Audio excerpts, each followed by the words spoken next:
Bonsoir, bienvenue dans ce nouvel épisode d'Église du Monde sur KTO. Ce soir, nous prenons la direction de l'Irak, précisément au nord du pays, dans la région autonome du Kurdistan irakien, là où la majorité des chrétiens de la plaine de Ninive vont trouver refuge après avoir été chassés par Daesh en 2014. L'Irak, c'est un territoire marqué par des décennies de guerre, de violence et d'exil, mais un territoire où les communautés chrétiennes notamment continuent de vivre, de reconstruire et parfois même, timidement, de revenir. Nous en parlons ce soir avec notre invité Dylan Adamat, un franco-irakien qui a fait ce choix du retour. Mais avant cela, je vous propose quelques repères. Alors l'Irak, c'est un pays du Moyen-Orient. Ses frontières actuelles ont été dessinées par les Britanniques en 1922. Le pays couvre une grande partie de la Mésopotamie. C'est le berceau de grandes civilisations parmi les plus anciennes. La capitale de l'Irak fédéral est Bagdad. Erbil est quant à elle la capitale de la région autonome du Kurdistan. Le territoire irakien compte plus de 45 millions d'habitants, une population très jeune, puisque selon le dernier recensement national, c'était il y a 1 an et demi, plus d'un tiers de la population a moins de 15 ans. Du côté des religions, c'est un pays majoritairement musulman, avec une forte opposition entre les chiites majoritaires et les sunnites. Alors on parle souvent de l'Irak comme d'un pays mosaïque. Parmi les groupes religieux minoritaires, il faut noter la présence des yézidis, des sabéens mandéens et des chrétiens. Alors s'il n'existe pas de statistiques précises, on considère que les chrétiens ils constituent bien moins d'1% de la population. Tout de suite, je retrouve mon invité.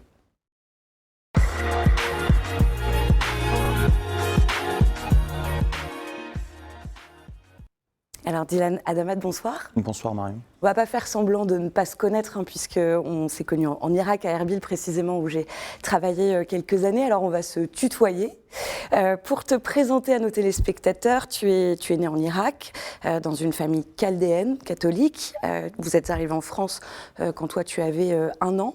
Tu as grandi à Nantes, où tu as étudié le droit. Et puis donc, tu as fait le choix de retourner vivre en Irak, à Erbil, précisément à Ankawa. Ankawa, à l'origine, c'est un village chrétien, et puis donc en périphérie d'Erbil. Et puis aujourd'hui, c'est collé à la ville.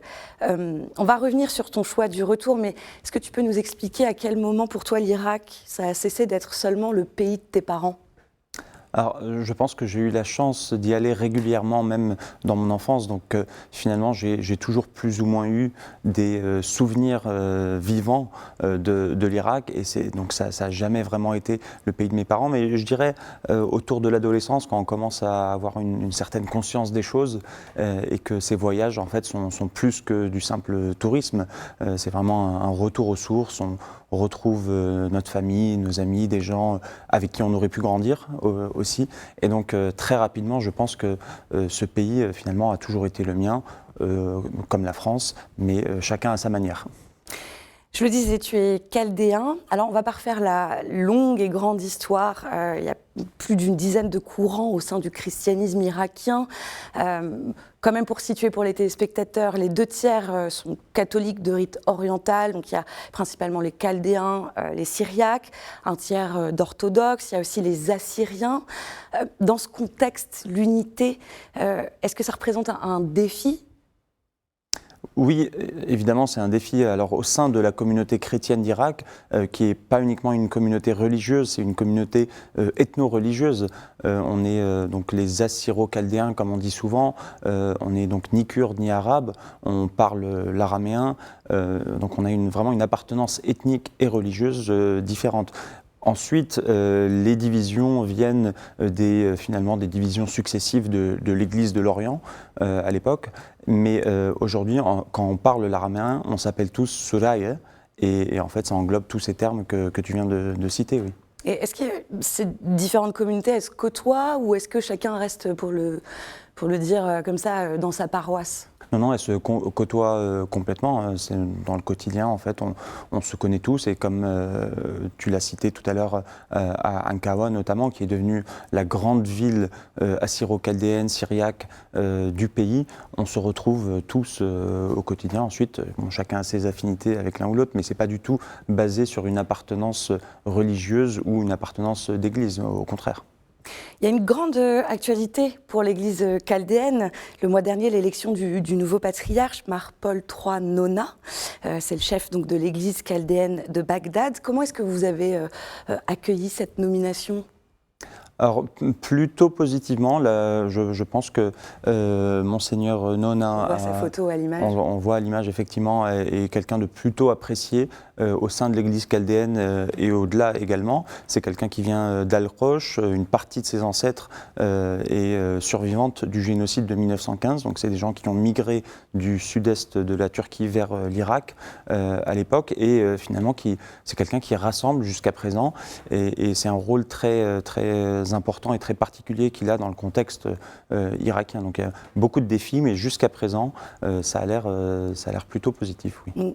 Je précise, pour donner un peu plus de contexte, il a été archevêque de Mossoul dès 2010. Il a donc aussi vécu l'arrivée de Daesh dans la plaine de Ninive dans les années 2014.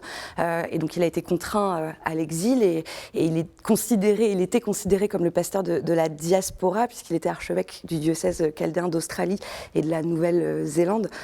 Donc c'est pour ça que vous le connaissez bien. Est-ce qu'il y a des attentes particulières suite à cette nomination ou de cette figure au sein de la communauté ? Alors les attentes, c'est effectivement rassembler au sein de la communauté, avoir cette sensibilité à l'égard de la diaspora, puisqu'aujourd'hui, malheureusement, la majorité de notre population, si on parle de l'Église chaldéenne notamment, mais pas seulement, se trouve en diaspora et non plus dans les pays d'origine, puisque ce n'est pas seulement l'Irak, c'est aussi la Syrie, la Turquie et l'Iran. Donc il y a cette attente, effectivement. Il y a aussi un côté géopolitique qui doit être assumé. Aujourd'hui, les figures religieuses en Irak sont également devenues, de gré ou de force, des figures politiques.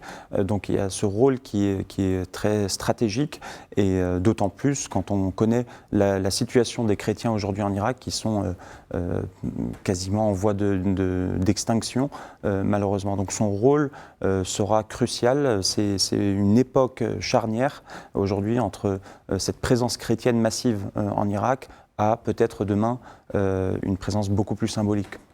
Alors, on va reparler de cet exode des chrétiens, mais avant ça, les chrétiens d'Irak, ils ne se définissent pas uniquement par leur foi.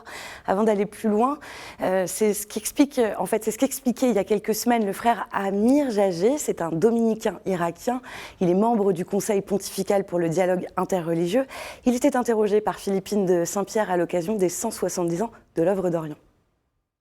Les chrétiens en Irak, ils ont joué dans l'histoire d'Irak, ils ont joué un rôle important, un rôle dans le domaine culturel, dans le domaine d'éducation, dans le domaine de santé.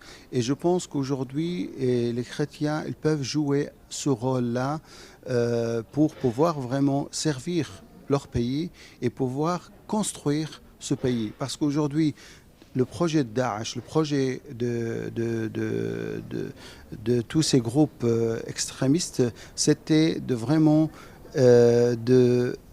pas seulement déstabiliser l'Irak, mais surtout de couper tous ces liens, de couper tous ces bonnes relations. Et je pense qu'aujourd'hui, nous avons besoin de pouvoir vraiment jouer ce rôle de facteur de paix. Dylan, aujourd'hui, quelle place occupent les chrétiens au sein de la société irakienne ? Alors, le frère Amir le dit très bien. Aujourd'hui, et on l'a peut-être toujours été d'une certaine manière, on est cette strate qui permet de rassembler toute la population irakienne, puisqu'on n'est ni dans le conflit chiite-sunnite, ni dans le conflit arabe-kurde. C'est deux conflits qui ne nous concernent pas, mais que nous subissons. Donc on arrive à dialoguer avec tout le monde, et ce rôle, finalement, n'est pas récent. On a toujours eu cette mission, peut-être, en Mésopotamie et au-delà. Et j'ai eu la chance d'aller avec le frère Amir lui-même au sud de Bagdad, voir les vestiges de la première église construite dans le sud de l'Irak, à une demi-heure au sud de Bagdad, au 1er siècle, par les disciples de saint Thomas lui-même. Et finalement, c'est un marqueur de cette présence très ancienne de notre communauté dans le pays, pas uniquement là où on est aujourd'hui, plutôt vers le nord de la Mésopotamie, mais à Séleucie-Ctésiphon, au sud de Bagdad. Et comment tu t'es senti à ce moment-là, quand tu as découvert cet endroit? C'est incroyable, tu imagines ces apôtres, ces premiers chrétiens, ces premières personnes qui ont voulu croire dans le message du Christ et qui ont trouvé une communauté à quelques kilomètres au sud de Bagdad et qui se sont dit, on va construire cette église ici. Et puis on a récité un cantique très ancien de l'église de l'Orient qui parle de justement construire cette église, la construire sur une pierre. Donc c'était très émouvant, très fort. J'en garde un super souvenir, mais c'est aussi important de s'en inspirer pour pouvoir construire l'avenir de ce pays.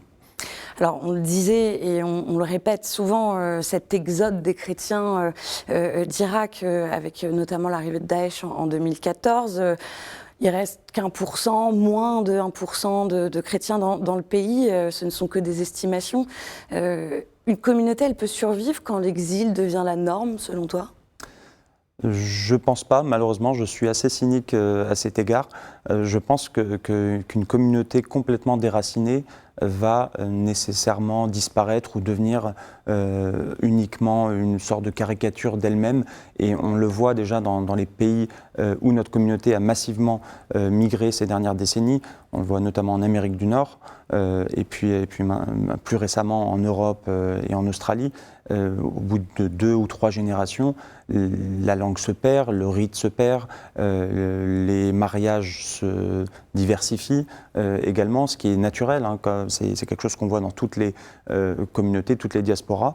Mais s'il ne reste plus de noyau dur aujourd'hui en Irak et dans les pays du Moyen-Orient, alors effectivement, notre communauté va disparaître, la langue avec. On parle quand même l'araméen moderne, c'est notre langue maternelle, notre langue vernaculaire. Donc toutes ces choses-là ne peuvent pas survivre quand le gros de notre population est à Chicago et Sydney et Stockholm. Donc oui, je suis assez cynique là-dessus, mais on garde espoir. Malgré tout, tu gardes l'espoir. Oui, bien sûr, et puis ça fait partie du message chrétien. On doit avoir cette espérance, bien sûr, mais aussi agir en ce sens. Ce n'est pas quelque chose de passif. On doit vraiment prendre cette question, se l'approprier et travailler dessus, chacun à sa manière. On va revenir à tes missions depuis ton retour en Irak, mais on parle quand même aussi des reconstructions depuis quelques années dans la plaine de Ninive. KTO suit d'ailleurs ces différents chantiers, suit la population aussi. Je pense notamment aussi au projet de l'œuvre d'Orient. Il y a eu en octobre dernier l'inauguration de 2 églises de restaurer, Mar Thoma, les Syriaques orthodoxes, Al-Tahira, des Chaldéens. Parle de Mossoul, on pourrait parler plus globalement de la plaine de Ninive, mais la question que je me pose, c'est comment est-ce qu'on reconstruit la confiance entre les populations ? Alors ça prend énormément de temps, finalement, et j'ai envie de dire, seul le temps peut faire son œuvre. Donc on peut reconstruire des églises, c'est absolument important, mais il faut aussi que les fidèles reviennent dans ces églises. Et pour ça, il faut une stabilité économique, il faut que des années passent sans guerre. Et ça, malheureusement, en Irak, c'est devenu un petit peu compliqué. Beaucoup de gens me disent là-bas, tous les 10 ans, on s'attend à une nouvelle guerre. Donc, et puis la preuve en est, on a vu récemment ces attaques, ce conflit régional, et puis il y a 10 ans, c'était l'État islamique, 10 ans avant, c'était donc l'invasion de l'Irak et toutes les guerres confessionnelles qui s'en ont suivies. L'embargo avant, la guerre Iran-Irak. Donc les gens se sont habitués à ça. Ce qu'il faut, c'est vraiment une période de stabilité plutôt longue, avec un dynamisme économique et surtout s'éloigner du rigorisme religieux et de tout ce qui menace la présence chrétienne et les chrétiens eux-mêmes. Toi, les chrétiens déplacés qui sont aujourd'hui à Erbil ou à Ankawa, qui étaient originaires de Mossoul, quand tu leur demandes, quand tu leur parles, est-ce qu'ils seraient prêts à retourner vivre à Mossoul ? Je pense que beaucoup aimeraient, peut-être, d'une certaine manière, mais aujourd'hui encore, la plupart n'ont pas cet espoir. Ils ont été traumatisés par le départ forcé, par un groupe armé qui envahit la ville et qui les force à partir. Mais non seulement le groupe armé, mais aussi beaucoup de leurs propres voisins, parfois de gré, parfois de force ou par crainte de l'organisation de l'État islamique. Donc c'est leurs propres voisins qui se sont retournés contre eux après des décennies de coexistence. Donc effectivement, le traumatisme est encore très présent. Malheureusement, beaucoup des gens qui se sont retrouvés à Duhok ou à Erbil n'ont pas vraiment envie de retourner à Mossoul. Et à l'inverse, certains envisagent encore d'émigrer. Alors, on a évoqué les départs, parlons des retours, puisque tu es le cofondateur de l'ONG Le Retour. Avant d'aller plus loin, je vous propose d'écouter le témoignage de Rita. Elle est originaire de Mossoul. Elle a quitté son pays dans les années 2000 à cause de la guerre. Avec sa famille, ils ont trouvé refuge en France. Elle est devenue architecte et c'est précisément la reconstruction de sa ville natale, Mossoul, donc, qu'elle a choisi comme sujet de thèse. Elle fait aussi partie de l'ONG Le Retour et elle raconte la première fois qu'elle est revenue en Irak. J'ai beaucoup pleuré la première fois quand je suis arrivée à Mossoul. Parce que ce que j'ai pas dit, c'est que je pensais que j'allais pleurer en descendant de l'avion et c'est pas venu. Et c'était fort pour moi parce que j'attendais ce moment, je l'ai imaginé des milliers et des milliers de fois dans ma tête quand j'étais en France, pendant 10 ans du coup. Et j'ai pleuré d'abord quand j'ai vu ma famille, donc ma cousine que j'avais pas vue depuis 10 ans, ma tante, mes cousins. Voilà, j'ai pleuré en voyant les gens finalement, pas en voyant l'endroit. Et puis j'ai pleuré une deuxième fois quand je suis arrivée devant chez moi, à Mossoul. Et j'ai vu l'état dans lequel il était. Donc il n'était pas complètement détruit, il y a des gens qui y habitent, etc. Mais ce n'était pas celui que j'avais en souvenir finalement. Et j'ai pleuré une deuxième fois quand j'étais devant la porte de ma paroisse, donc Oum El Maoun Ad Daima, qui était fermée pour la première fois. Enfin, moi je l'ai toujours vue ouverte. Et là, c'était fermé. Et je pense que ces deux endroits étaient très difficiles. Enfin, à la fois chez moi, la paroisse, parce que c'est là aussi où j'ai fait mes études, en école primaire et en maternelle aussi. Donc voilà, c'était des moments très forts. Et à chaque fois que je m'en souviens, j'ai encore les larmes aux yeux. Donc oui, le retour, c'était pas un retour facile. Elle en parle très bien, Rita, de ce retour qui n'est pas facile. Alors Rita, elle travaille sur Mossoul, ce qui lui permet d'aller et venir, mais elle ne s'est pas complètement installée en Irak. Qui revient? Quels sont les profils que tu reçois au sein de ton ONG? Alors les profils des revenants sont très variés et c'est ce qui est intéressant, ça reflète aussi les vagues d'émigration. Donc on a aujourd'hui des jeunes de la deuxième ou troisième génération qui ont complètement été déconnectés de leur pays d'origine. Parfois leurs parents ne sont jamais revenus en 50 ans et eux choisissent de revenir redécouvrir leur pays sans les traumatismes du passé. Ils ont un regard complètement neuf et ils voient ce qu'est l'Irak aujourd'hui alors que leurs parents leur racontent ce qu'était l'Irak hier. Et donc ce profil, c'est le profil un peu militant ou pas forcément dans le sens politique, mais en tout cas des gens qui ont conscience de la question du retour. On a cela. Ensuite, on a beaucoup de retraités, des gens qui veulent retourner au village pour leurs dernières années. Et puis un profil un peu intermédiaire qui est pour moi celui qui a le plus gros potentiel. C'est les gens qui sont partis il y a 10, 15, 20 ans, qui se sont plus ou moins intégrés dans leur nouveau pays. J'en connais beaucoup ici en France, dans d'autres pays européens et ailleurs. Et donc ceux-là ont cette capacité à revenir parce qu'ils n'ont pas encore été complètement déconnectés du pays. Ils connaissent les langues locales, ils ont souvent encore un peu de famille là-bas, voire un logement, une maison. Et donc ceux-là peuvent revenir de manière, je dirais, plus efficace dans le sens où leur intégration sera peut-être plus réussie que ceux qui sont partis à 50 ans et qui doivent tout réapprendre de zéro. Est-ce que tout le monde doit revenir selon toi? Est-ce que tout le monde peut revenir? Alors, si ça tenait qu'à moi, effectivement, la majorité reviendrait, mais je suis aussi réaliste. Je sais bien que c'est très difficile, et puis on vit dans une époque où il y a une logique de carrière, des logiques économiques, et puis les gens se construisent une vie de famille. Donc revenir n'est pas du tout évident et n'est pas donné à tout le monde. Quelles sont les limites? Les limites, c'est tout simplement le quotidien qu'on vit dans le monde occidental. Pour beaucoup, pour moi, il y a deux grandes limites qui viennent un peu après les études, quand on commence dans la vie active. C'est souvent un crédit immobilier qui finalement nous attache à ce pays pendant 20 à 30 ans, et puis la vie de famille. Quand on commence donc à être marié, à avoir des enfants, les enfants sont scolarisés et on ne veut pas chambouler ça. Donc il y a une espèce de moment, une espèce de flottement entre l'âge de 25-30 ans et 50 ans, où finalement on est un peu figé, et migrer, que ce soit dans un sens ou dans l'autre, sera dans tous les cas difficile. Donc ceux qui envisagent de le faire, je leur conseille de le faire avant 30 ans, ou alors avant que les enfants grandissent trop, parce que ça devient compliqué de revenir. Mais il y a aussi l'instabilité de la région, on en parlait un peu, on l'a vu ces derniers mois avec la guerre en Iran. Toi-même, tu étais encore à Erbil, t'étais à Erbil à ce moment-là. C'est pas forcément évident de tout quitter pour aller dans un pays qui reste instable. J'ai une dernière question, on arrive doucement à la fin de l'entretien. Dans ce contexte, dans un pays comme l'Irak, ce pays mosaïque, comment est-ce qu'on passe, selon toi, de la coexistence au vivre ensemble ?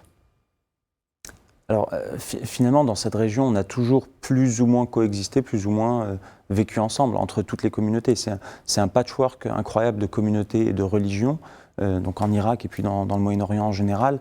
Et finalement, il n'y a pas de bonne solution. Il y aura toujours des ajustements en continu, et puis parfois des religions ou des communautés qui vont dominer les autres, et puis demain, ce sera peut-être une autre. Donc il ne faut pas être naïf à cet égard. Ça évoluera toujours, et puis les guerres que tu as citées tout à l'heure, il y en aura probablement encore dans le futur, et voilà, il faut réussir à intégrer tout ça. Dylan, juste avant de se quitter, je te propose de passer à la toute dernière partie de cet entretien, des questions courtes, des réponses très très courtes. Quelle figure catholique marquante en Irak t'inspire particulièrement ? Alors je dirais Monseigneur Najib, qui a sauvé les manuscrits à Mossoul, mais aussi le Père Antoine, qui était directeur des Jésuites, d'une ONG jésuite là-bas, très inspirant. C'est des gens très inspirants. Quel sanctuaire ou lieu de pèlerinage dans lequel tu aimes te ressourcer en Irak ? Le monastère Marmati, qui est un monastère syriaque orthodoxe dans la plaine de Niv, dans les hauteurs, un endroit magnifique. Et puis il faut imaginer des milliers de moines qui ont vécu là-bas il y a quelques siècles. C'est très très beau. Et une intention de prière pour les chrétiens d'Irak ? Oui, évidemment, on prie pour les chrétiens, pour eux et puis pour nous finalement, puisqu'on est là-bas, et pour tous ceux qui nous soutiennent, ce soutien qui est absolument précieux et indispensable. Merci beaucoup Dylan d'être venu sur le plateau, d'avoir accepté l'invitation. J'étais ravie de cet échange. Merci. Tout de suite, on continue avec la chronique du monde.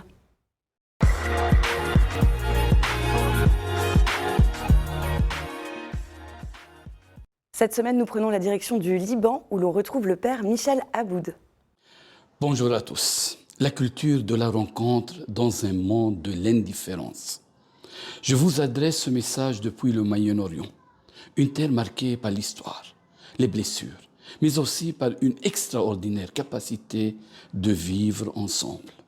Aujourd'hui, notre monde est plus connecté que jamais, et pourtant beaucoup de personnes se sentent seules. Nous communiquons davantage, mais nous nous rencontrons moins. Nous savons ce qui se passe à l'autre bout du monde, mais parfois, nous ignorons la souffrance de notre voisin.